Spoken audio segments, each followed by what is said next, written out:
मागे त्या एका महाराजांनी कथा वाचक आहेत तिकडचे वृंदावन मधले, त्यांनी इतकं सांगितलं होतं बिस्किट खाल्लं नाही पाहिजे. त्यांनी काय केलं, थोडंसं सांगताना लोकांना आजच्या काळात पटेल असं सांगितलं. बिस्किट म्हणजे काय, बिस्कुट, विष ज्याच्यामध्ये कुटून कुटून भरलेलं आहे म्हणत. आता लोकांनी काय केलं माहिती आहे महाराज, ते तेवढीच क्लिप व्हायरल केली.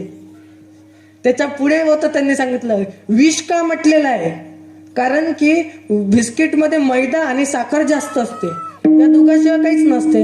आता ते दोन गोष्टी आपल्या जीवनासाठी हानिकारक आहे, आपल्या शरीरासाठी हानिकारक आहेत, आणि म्हणून ते विष मानलेलं आहे. आणि म्हणून विष त्याला आता साखर तू कुठल्याशिवाय त्यानं असं बनत नाही, म्हणून ते बनवा म्हणलं. लोक काय आमच्या मागे कमी लागतात का काय, लोक म्हणले.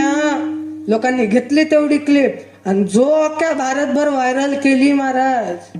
आजच्या लहान लेकराला सुद्धा माहित आहे, कोणी त्यांना अनिरुद्ध आचार्य म्हणतच नाही, बिस्कुटवाले बाबाच नाव करून